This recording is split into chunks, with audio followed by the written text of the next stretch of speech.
Hi, hello, welcome to the Old Geezer's Diary. I'm Chris, and you're joining me on the 27th, that's Thursday, the 27th of November 2025. And the weather's warmed up a bit. It's about 13 degrees down here at the Felixstowe Landguard Beach, where we're just walking underneath the old wooden pier here to start travelling back towards the car park.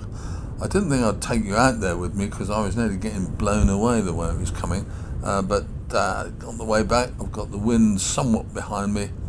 Have a look back at that mighty structure. It is really well built, isn't it, that pier? And we're walking back towards the car park now, and it's going to take 7 or 8 minutes just to get there, and it's a nice little stroll out and back despite the wind blowing in your face part of the way.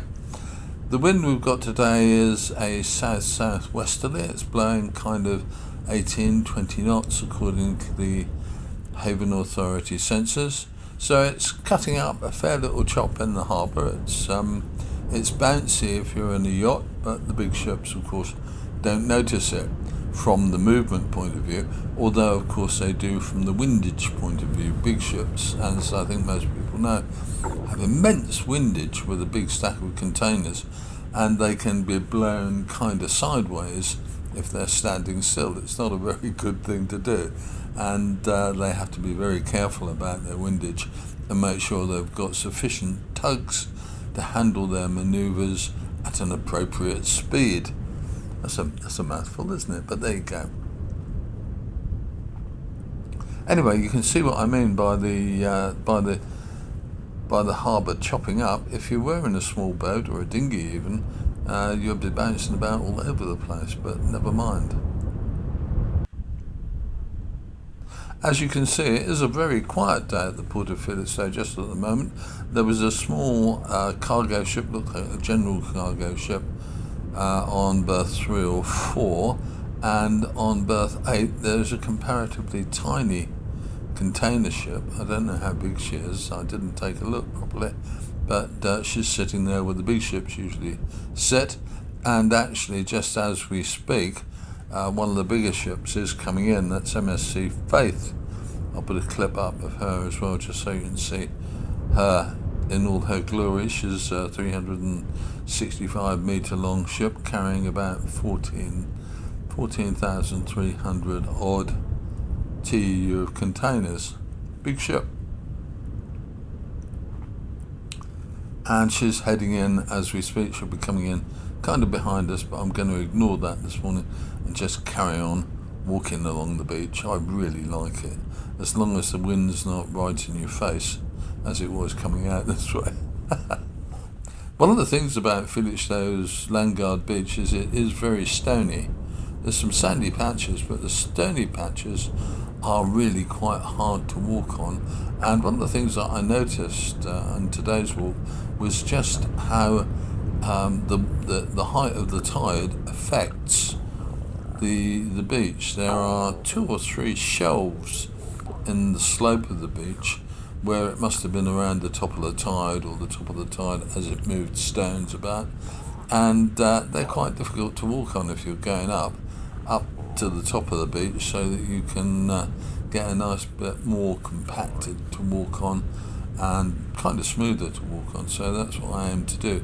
But actually getting up there was quite difficult because the slope is quite steep.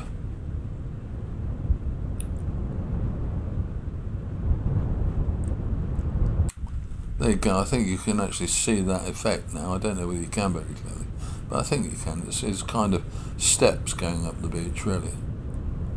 But the beach at this point, from the top of where the tide ridge is at high tide down to where the tide is at the moment, must be about 6 or 7 feet. I think it was a sturdy old climb and seriously steep, but there you go.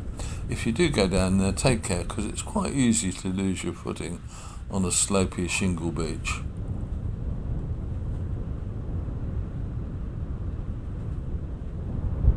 Anyway, we're at the top now and heading back towards the car park.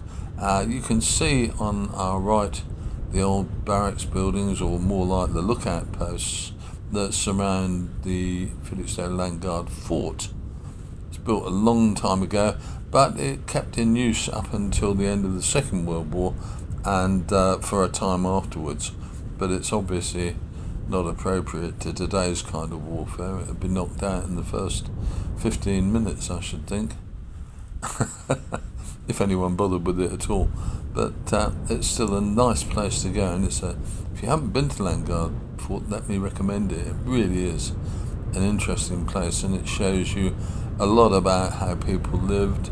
It shows you a lot about the state of war through the years, and it's also associated with the building next door, which is Felixstowe Museum, and that's really worth going to. Lots of interesting stuff on a local scale, really nicely curated, really well presented. I love it to bits.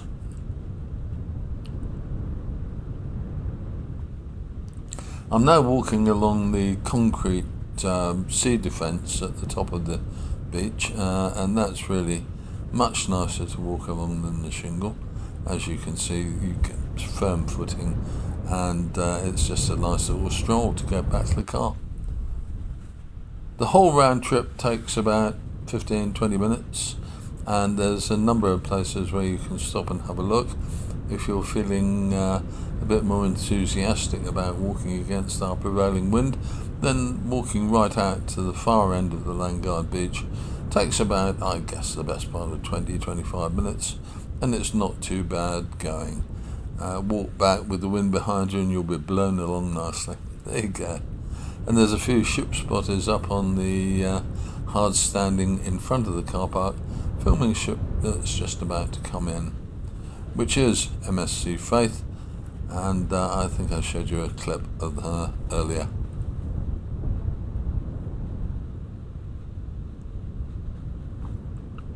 And there you go. Thanks for watching, and I'll see you soon.